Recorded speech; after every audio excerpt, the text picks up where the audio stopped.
প্রিয় শিক্ষার্থীরা, আসসালামু আলাইকুম। আশা করছি সবাই ভালো আছো। আমি ফারজানা খান মজলিস আজ তোমাদের পড়াবো প্রবন্ধ রচনা পাঠাগারের প্রয়োজনীয়তা। রচনা পড়ার আগে আমি রচনা কাকে বলে আর রচনা কিভাবে লিখতে হবে সংক্ষেপে বলে দিচ্ছি। রচনা শব্দের অর্থ কোনো কিছু নির্মাণ বা সৃষ্টি করা। কোনো বিশেষ ভাব বা তত্ত্বকে ভাষার মাধ্যমে পরিস্ফুট করে তোলার নামই হচ্ছে রচনা। রচনাকে সাধারণত সৃষ্টিশীল কর্ম হিসেবে বিবেচনা করা হয়। এতে বিষয়ের উপস্থাপনা, চিন্তার ধারাবাহিকতা, সংযত বর্ণনা, ভাষার প্রাঞ্জলতা ও যুক্তির সুশৃঙ্খল প্রয়োগ থাকে।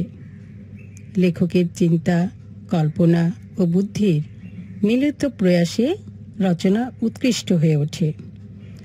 আর রচনা শব্দের প্রকৃত অর্থ হচ্ছে প্রকৃষ্ট রূপে বন্ধন। প্রকৃষ্ট বন্ধন বলতে বিষয়বস্তু ও চিন্তার ধারাবাহিক বন্ধনকে বোঝায়। নাতিদীর্ঘ সুবিন্যস্ত গদ্য রচনাকেই প্রবন্ধ বলে।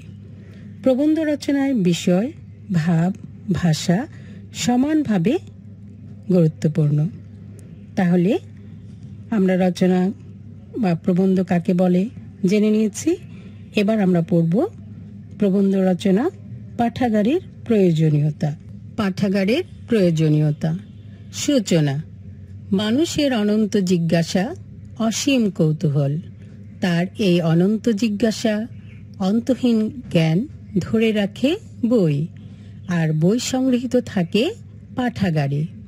পাঠাগার হল সাহিত্য, ইতিহাস, ধর্ম, দর্শন, বিজ্ঞান ইত্যাদির এক বিশাল সংগ্রহশালা। রবীন্দ্রনাথ ঠাকুরের ভাষায়, এখানে ভাষা চুপ করিয়া আছে, প্রবাহ স্থির হইয়া আছে, মানবাত্মার অমর আলোক কালো অক্ষরের শৃঙ্খলে কাগজের কারাগারে বাধা পড়িয়া আছে। পাঠাগারে বইয়ের ভাণ্ডারে সঞ্চিত হয়ে আছে মানব সভ্যতার শত শত বছরের ইতিহাসের হৃদয় স্পন্দন। দেখো, এখানে আমরা জেনেছি যে আমাদের মানুষ, আমরা আমাদের অনন্ত জিজ্ঞাসা আছে অনেক কৌতূহল, আর এই অনন্ত জিজ্ঞাসা আর অন্তহীন জ্ঞান কিসের ভেতরে থাকে? বই। আর এই বই কোথায় থাকে? পাঠাগারে। আর পাঠাগার হলো সাহিত্য, ইতিহাস, ধর্ম, দর্শন, বিজ্ঞান ইত্যাদির এক বিশাল সংগ্রহশালা। রবীন্দ্রনাথ ঠাকুর বলেছেন, এখানে ভাষা চুপ করিয়া আছে, প্রবাহ স্থির হইয়া আছে, মানবাত্মার অমর আলোক কালো অক্ষরের শৃঙ্খলে কাগজের কারাগারে বাধা পড়িয়া আছে। তার মানে হচ্ছে বইয়ের ভাষায় তো লেখা, সেটা চুপ করে আছে, সে প্রবাহ চুপচাপ আছে। এই যে মানুষের আত্মার অমর আলোক, এটা কালো কালের অক্ষরে কাগজের একটা কারাগার, তার ভেতরে বাধা পড়ে আছে।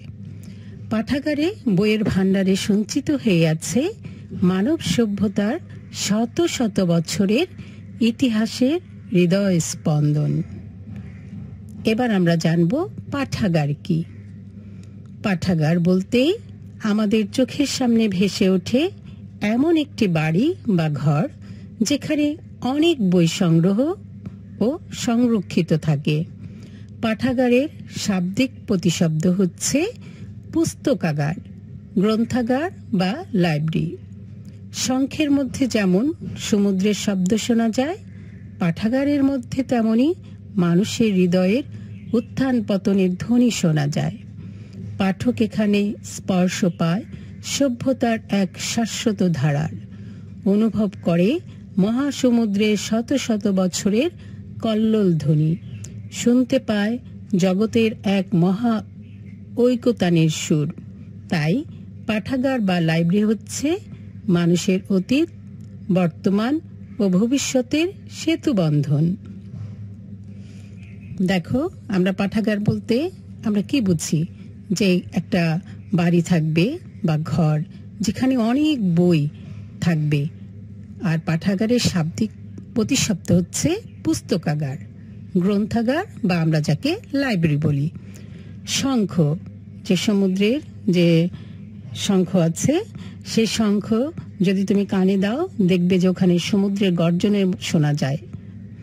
পাঠাগার তেমনি মানুষের হৃদয় উত্থান পতনের ধ্বনি শোনা যায়, যেখানে মানুষ কিভাবে ইতিহাস পড়ে জানা যায়, মানুষ কিভাবে আবির্ভাব হয়েছে, কিভাবে একটা মানুষের জীবন প্রবাহিত হয়েছে, সে অগ্রগতিতে গিয়েছে, আবার তার অবনতি হয়েছে, এগুলোর শোনা যায়।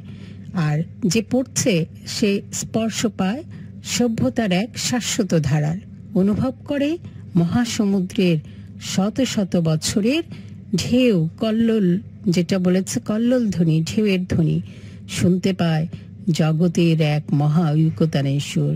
এ জগতের মধ্যে যে একটা আন্তরিকতার বন্ধন আছে, সে বন্ধন শুনতে পায়।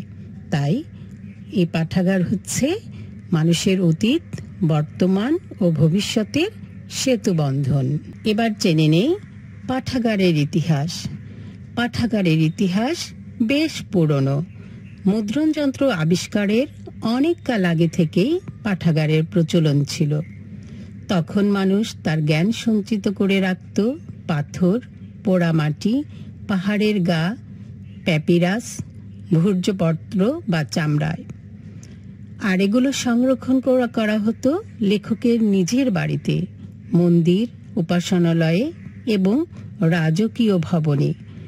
খ্রিস্টের জন্মের প্রায় ৫,০০০ বছর আগে মিশরে পাঠাগারের অস্তিত্ব ছিল। প্রাচীন গ্রিসেও পাঠাগার ছিল বলে প্রমাণ রয়েছে। ভারতে প্রাচীনকালে পণ্ডিতদের ব্যক্তিগত পাঠাগার ছিল। পরবর্তীকালে বৌদ্ধবিহার সহ বিভিন্ন উপাসনালয়, নান্দোলা বিশ্ববিদ্যালয় ও বিক্রমশিলায় সমৃদ্ধ পাঠাগার গড়ে ওঠে। এছাড়া আসিরিয়া, আলেকজান্দ্রিয়া, বাগদাদ, দামেস্কো, চীন, তিব্বত সহ বহু স্থানে পৃথিবী বিখ্যাত পাঠাগারের সন্ধান পাওয়া যায়। তাহলে দেখো আমরা পাঠাগারের ইতিহাসে কি পেয়েছি, যে এই পাঠাগারের ইতিহাস হচ্ছে বেশ পুরনো। যখন এই যে এখন যেমন মুদ্রণ যন্ত্র যেটা ছাপাখানা, প্রিন্ট করা হচ্ছে খবর, বই, যে কোনো কাগজপত্র, আমাদের তথ্য, এই যন্ত্র আবিষ্কারের আগে অনেক কাল আগে থেকেই পাঠাগারের প্রচলন ছিল। কিভাবে ছিল? তখন মানুষ তার জ্ঞান সঞ্চিত করে রাখত পাথরে, পাথরে লিখে রাখত, পোড়ামাটিতে লিখে রাখত, পাহাড়ের গায়ে লিখত, প্যাপিরাসে লিখত, ভূর্জপত্র বা চামড়ায়ও লিখে রাখত।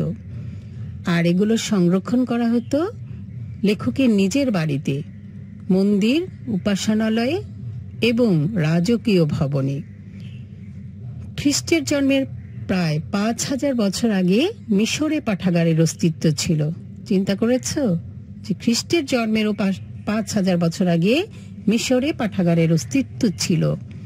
প্রাচীন গ্রিসেও পাঠাগার ছিল বলে প্রমাণ রয়েছে। ভারতে প্রাচীনকালে পণ্ডিতদের ব্যক্তিগত পাঠাগার ছিল। পরবর্তীকালে বৌদ্ধবিহার সহ বিভিন্ন উপাসনালয়, নালন্দা বিশ্ববিদ্যালয় ও বিক্রমশিলায় সমৃদ্ধ পাঠাগার গড়ে ওঠে। এছাড়াও আসিরিয়া, আলেকজান্দ্রিয়া, বাগদাদ, দামেস্কো, চীন, তিব্বত সহ বহু স্থানে পৃথিবী বিখ্যাত পাঠাগারের সন্ধান পাওয়া যায়। তাহলে আমরা তো পাঠাগারের ইতিহাস জেনেছি, যেটা অনেক পুরনো ছিল। মুদ্রণ যন্ত্র আবিষ্কারের আগেই পাঠাগারের প্রচলন ছিল। তখন মানুষ তার নিজের জ্ঞান সঞ্চিত করে রাখত পাথরে, পোড়ামাটিতে, পাহাড়ের গায়ে, প্যাপিরাসে, চামড়ায়। আর এগুলো তারা যে লিখত তার নিজের বাড়িতে বা মন্দির, উপাসনালয়ে, রাজকীয় ভবনে সংরক্ষণ করে রাখত। আর খ্রিস্টের জন্মে ৫,০০০ বছর আগে মিশরে পাঠাগারের অস্তিত্ব ছিল। এবার আমরা জানব পাঠাগারের বিকাশ হয়েছে কিভাবে। আধুনিক কালে বিজ্ঞানের সহায়তায় উন্নত পাঠাগার প্রতিষ্ঠিত হয়েছে। বিশ্ববিখ্যাত পাঠাগারের মধ্যে লন্ডনের ব্রিটিশ মিউজিয়াম, মস্কোর লেনিন লাইব্রেরি, ফ্রান্সের বিবলিওথেক ন্যাশনাল লাইব্রেরি, ওয়াশিংটনের লাইব্রেরি অব কংগ্রেস, কলকাতার ন্যাশনাল লাইব্রেরি উল্লেখযোগ্য। আমাদের দেশে ঢাকায় কেন্দ্রীয় পাবলিক লাইব্রেরি প্রতিষ্ঠিত হয় 1953 সালে। এই লাইব্রেরির সহযোগিতায় দেশের বিভিন্ন স্থানে সরকারি বেসরকারি পর্যায়ে শতাধিক পাঠাগার পরিচালিত হচ্ছে। এছাড়া ঢাকায় বাংলা একাডেমিক গ্রন্থাগার, ঢাকা বিশ্ববিদ্যালয় গ্রন্থাগার, জাতীয় গ্রন্থ কেন্দ্র, Asiatic society library, British council library, রাজশাহীর বরেন্দ্র মিউজিয়াম, খুলনার উমেশচন্দ্র স্মৃতি গ্রন্থাগার সবিশেষ উল্লেখযোগ্য।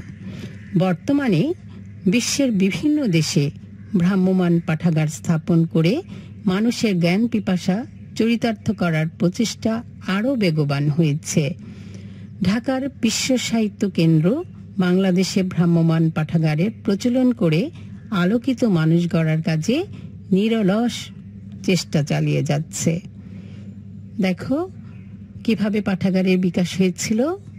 আধুনিক কালে বিজ্ঞানের সহায়তায় উন্নত পাঠাগার প্রতিষ্ঠিত হয়েছে।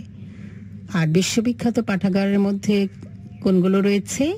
লন্ডনের ব্রিটিশ মিউজিয়াম, মস্কোর লেনিন লাইব্রেরি, ফ্রান্সের বিবলিওথেক ন্যাশনাল লাইব্রেরি, ওয়াশিংটনের লাইব্রেরি অব কংগ্রেস, কলকাতার ন্যাশনাল লাইব্রেরি উল্লেখযোগ্য। আর আমাদের দেশে আছে কেন্দ্রীয় পাবলিক লাইব্রেরি, যেটা প্রতিষ্ঠিত হয়েছিল 1953 সালে।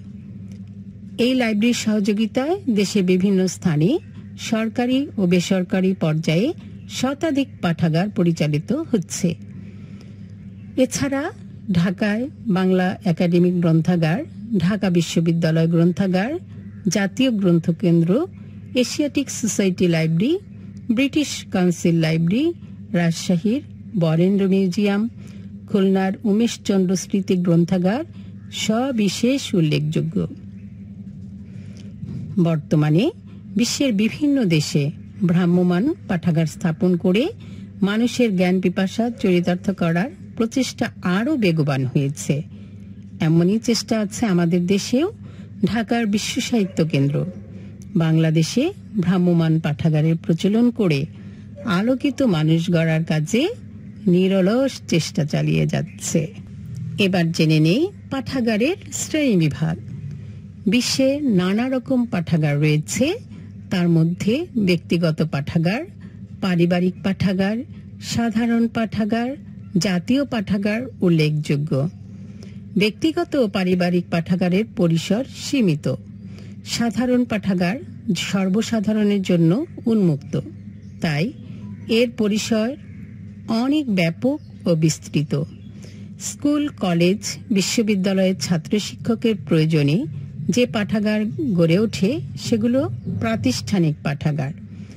বিশ্বের প্রতিটি দেশেই রাষ্ট্রীয়ভাবেও পাঠাগার স্থাপন করা হয়ে থাকে, এগুলোই জাতীয় পাঠাগার। তাহলে খেয়াল করো যে এই বিশ্বে নানা রকম পাঠাগার রয়েছে। তার মধ্যে ব্যক্তিগত পাঠাগার, যেটা মানুষ নিজের চেষ্টায় করে, নিজের বাড়িতে থাকে। পারিবারিক পাঠাগার, যে পরিবারের সবাই মিলে যে পাঠাগারটা করছে। সাধারণ পাঠাগার, যে সবাই এখানে পড়াশোনা করতে পারে। জাতীয় পাঠাগার উল্লেখযোগ্য। আর ব্যক্তিগত পারিবারিক পাঠাগারের পরিসর হচ্ছে সীমিত। সাধারণ পাঠাগার সর্বসাধারণের জন্য উন্মুক্ত, এখানে সবাই যেতে পারে। আর এর পরিসর অনেক ব্যাপক ও বিস্তৃত। স্কুল, কলেজ ও বিশ্ববিদ্যালয়ের ছাত্র শিক্ষকের প্রয়োজনে যে পাঠাগার গড়ে ওঠে সেগুলোকে কি বলে? প্রাতিষ্ঠানিক পাঠাগার। বিশ্বের প্রতিটি দেশেই রাষ্ট্রীয়ভাবেও পাঠাগার স্থাপন করা হয়ে থাকে, এগুলো হচ্ছে জাতীয় পাঠাগার। তাহলে রাষ্ট্রীয়ভাবে পাঠাগার স্থাপন করা হলে তাকে কি বলে? জাতীয় পাঠাগার। আর স্কুল, কলেজ, বিশ্ববিদ্যালয়ের ছাত্র শিক্ষকের প্রয়োজনে যে পাঠাগার গড়ে তোলা হয় সেটাকে কি বলে? প্রাতিষ্ঠানিক পাঠাগার। আর ব্যক্তিগত হচ্ছে যে নিজের জন্য, নিজের পরিবারের জন্য গড়ে, সেটা হচ্ছে ব্যক্তিগত পাঠাগার। পাঠাগারের প্রয়োজনীয়তা। মানুষের শরীরের জন্য যেমন খাদ্যের দরকার, তেমনি মনের খাদ্যও তার প্রয়োজন। এই প্রয়োজন মেটাতে পারে পাঠাগার।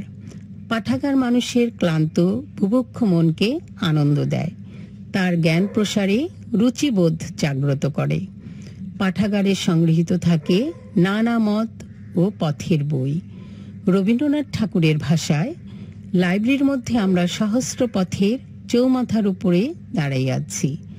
কোন পথ অনন্ত সমুদ্রে গিয়াছে, কোন পথ অনন্ত শিখরে উঠিয়াছে, কোন পথ মানব হৃদয়ের অতল স্পর্শ করিয়াছে। যে যেদিকে ইচ্ছা ধাবমান হও, কোথাও বাধা পাইবে না। মানুষ আপনার পরিত্রাণকে এতটুকু জায়গার মধ্যে বাঁধাইয়া রাখিয়াছে। সমৃদ্ধ পাঠাগার সব ধরনের পাঠকের জ্ঞান তৃষ্ণা নিবারণ করে, মানুষের নৈতিক চরিত্র গঠনে অবদান রাখে। বই ছাড়া প্রকৃত মনুষ্যত্ব লাভ করা যায় না। তাই পাঠাগারের মাধ্যমে একটি জাতি উন্নত, শিক্ষিত ও সংস্কৃতিবান জাতি হিসেবে গড়ে ওঠে। জাতীয় জীবনে তাই পাঠাগারের প্রয়োজনীয়তা ও গুরুত্ব অপরিসীম। পাঠাগারের প্রয়োজনীয়তা সম্পর্কে বিচারপতি হাবিবুর রহমানের বক্তব্য গুরুত্বপূর্ণ। তিনি বলেছেন, গ্রন্থাগারের মাধ্যমে মানুষের মধ্যে গড়ে ওঠে সংহতি, যা দেশ গড়া কিংবা রক্ষার কাজে রাখে অমূল্য অবদান। বই পড়ার যে আনন্দ মানুষের মনে, তাকে জাগ্রত করে তুলতে আজ সব ধরনের পাঠাগারের ব্যাপক প্রসার প্রয়োজন। দেখো কি বলেছে, যে পাঠাগারের প্রয়োজন কেন? আমরা মানুষ, আমাদের শরীরের জন্য, সুস্থ থাকার জন্য খাদ্যের দরকার। তেমনি আমাদের মনের খাদ্যও প্রয়োজন। মনের খাদ্য কি? মনের যে দরকার, এই প্রয়োজন মেটাতে পারে কি? পাঠাগার, মানে বই।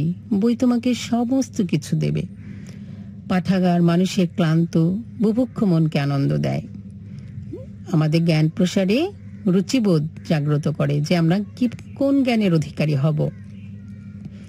পাঠাগারে সংগৃহীত থাকে নানা ধরনের বই।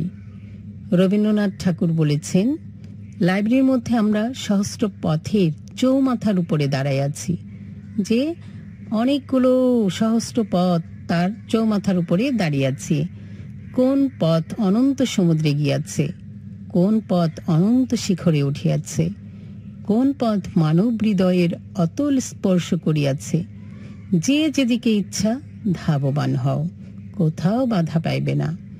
মানুষ আপনার পরিত্রাণকে এতটুকু জায়গার মধ্যে বাঁধিয়া রাখিয়াছে। মানে তুমি যদি শিখতে চাও, জ্ঞান অর্জন করতে চাও, তুমি লাইব্রেরিতে আসো। সেখানে তুমি জ্ঞানের ভাণ্ডারে অনন্ত সমুদ্রে যেতে পারবে, আবার উচ্চ পাহাড়েও চলে যেতে পারবে।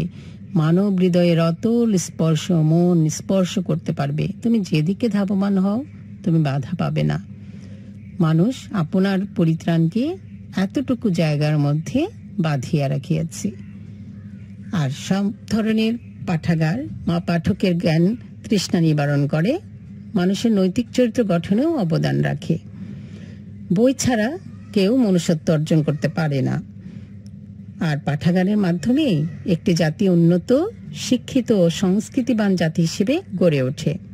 তাই জাতীয় জীবনে পাঠাগারের প্রয়োজনীয়তা ও গুরুত্ব অপরিসীম। পাঠাগার সম্পর্কে বিচারপতি হাবিবুর রহমান বলেছেন, গ্রন্থাগারের মাধ্যমে মানুষের মধ্যে গড়ে ওঠে সংহতি, যা দেশ গড়া কিংবা রক্ষার কাজে রাখে অমূল্য অবদান। আর বই পড়ার মাধ্যমে যে আনন্দ মানুষের মনে থাকে, তাকে জাগ্রত করে তুলতে আজ সব ধরনের পাঠাগারের ব্যাপক প্রসার প্রয়োজন। মানে আরো বেশি লাইব্রেরি করতে হবে, যাতে মানুষ ভালোভাবে তার জ্ঞান অর্জন করতে পারে। বিভিন্ন বিষয় থাকতে হবে, মানুষ সব ধরনের জ্ঞান যাতে আয়ত্ত করতে পারে, এর জন্য পাঠাগারের আরো বেশি প্রয়োজন। উপসংহার: পাঠাগার মানব সভ্যতার অগ্রগতির ধারাবাহিক ইতিহাস, মানব হৃদয়ের মিলন ক্ষেত্র।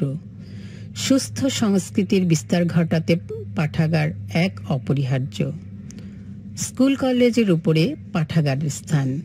জাতির প্রকৃত জ্ঞান অর্জন ও প্রাণশক্তির বৃদ্ধির জন্য স্কুল কলেজের মতো দেশের সব স্থানে পাঠাগার প্রতিষ্ঠা করা আজ অত্যন্ত জরুরি।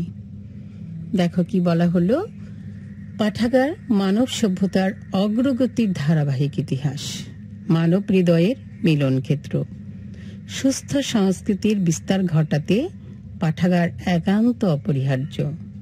স্কুল কলেজ এর উপরেই কার স্থান? পাঠাগারের। জাতির প্রকৃত জ্ঞান অর্জন ও প্রাণশক্তি বৃদ্ধির জন্য স্কুল কলেজের মতো দেশের সব স্থানে পাঠাগার প্রতিষ্ঠা করা আজ অত্যন্ত জরুরি। আজ আমরা পড়েছি পাঠাগারের প্রয়োজনীয়তা। পাঠাগারের প্রয়োজনীয়তা আমরা জেনেছি কি, যে আমাদের পাঠাগারের ইতিহাস তো অনেক পুরনো। যখন মুদ্রণ যন্ত্র আবিষ্কারের হয়নি তার আগে থেকেই পাঠাগারের প্রচলন ছিল, তাই না? ছিল। মানুষ তার জ্ঞান সঞ্চিত রাখত কোথায়? পাথরে, পোড়ামাটিতে, পাহাড়ের গায়ে, প্যাপিরাসে, চামড়ায়। আর এগুলো সংরক্ষণ করা হতো লেখকের নিজের বাড়িতে, মন্দিরে বা রাজকীয় ভবনে। এরপরে পাঠাগারের বিকাশ হয়েছে, উন্নত পাঠাগার প্রতিষ্ঠিত হয়েছে। উন্নত পাঠাগারগুলোর মধ্যে উল্লেখযোগ্য হয়েছে লন্ডনের ব্রিটিশ মিউজিয়াম, মস্কোর লেনিন লাইব্রেরি, ফ্রান্সের বিবলিওথেক ন্যাশনাল লাইব্রেরি, ওয়াশিংটনের লাইব্রেরি অব কংগ্রেস, কলকাতার ন্যাশনাল লাইব্রেরি। আর আমাদের দেশে কেন্দ্রীয় পাবলিক লাইব্রেরি প্রতিষ্ঠিত হয়েছে 1953 সালে। এছাড়া সরকারি বেসরকারিভাবে শতাধিক পাঠাগার রয়েছে, যেখানে মানুষ তার জ্ঞানের তৃষ্ণা মেটাচ্ছে। আর ঢাকার বিশ্ব সাহিত্য কেন্দ্র বাংলাদেশে ভ্রাম্যমাণ পাঠাগারের প্রচলন করে আলোকিত মানুষ গড়ার কাজে নিরলস চেষ্টা চালিয়ে যাচ্ছে। পাঠাগার বিভিন্ন ধরনের রয়েছে: ব্যক্তিগত পাঠাগার, পারিবারিক পাঠাগার, সাধারণ পাঠাগার, জাতীয় পাঠাগার। আর যেগুলো স্কুল কলেজ বিশ্ববিদ্যালয়ের ছাত্র শিক্ষকের প্রয়োজনে যে পাঠাগারগুলো গড়ে ওঠে সেগুলোকে বলে প্রাতিষ্ঠানিক পাঠাগার। আর রাষ্ট্রীয়ভাবে যে পাঠাগার স্থাপন করা হয় তাকে বলে জাতীয় পাঠাগার। আর পাঠাগারের প্রয়োজনীয়তা হচ্ছে মানুষের শরীরের সাথে তুলনা করা হয়েছে। আমাদের শরীরে যেমন খাদ্যের প্রয়োজন, তেমনি মনের খাদ্যও হচ্ছে আমাদের পাঠাগার। কারণ বই পড়া, জ্ঞানের মাধ্যমেই মানুষের মনে তৃষ্ণা মেটে, রুচিবোধ জাগ্রত হয়। কাজেই পাঠাগারের মাধ্যমে একটি জাতি উন্নত, শিক্ষিত ও সংস্কৃতিবান জাতি হিসেবে গড়ে ওঠে। খেয়াল রাখতে হবে, বই পড়ায় যে আনন্দ থাকে মানুষের মনে, তাকে জাগ্রত করে তুলতে আজ সব ধরনের পাঠাগারের ব্যাপক প্রসার প্রয়োজন। আর মানব সভ্যতার ইতিহাসে অগ্রগতিতে পাঠাগারের প্রয়োজনীয়তা অত্যধিক। এটা পাঠাগার হচ্ছে মানব হৃদয়ের মিলন ক্ষেত্র। স্কুল কলেজের উপরে পাঠাগারের স্থান দেওয়া হয়েছে। জাতির প্রকৃত জ্ঞান অর্জন ও প্রাণশক্তি বৃদ্ধির জন্য স্কুল কলেজের মতো দেশের সব স্থানে পাঠাগার প্রতিষ্ঠা করা আজ জরুরি। তাহলে আমাদের স্কুলেও তো লাইব্রেরি আছে। তোমরা অতিরিক্ত জানতে চাইলে লাইব্রেরিতে আসবে, পড়বে। যত পড়বে ততই জ্ঞানের বিকাশ হবে। তোমরা ভালো থাকো, সুস্থ থাকো। আল্লাহ হাফেজ।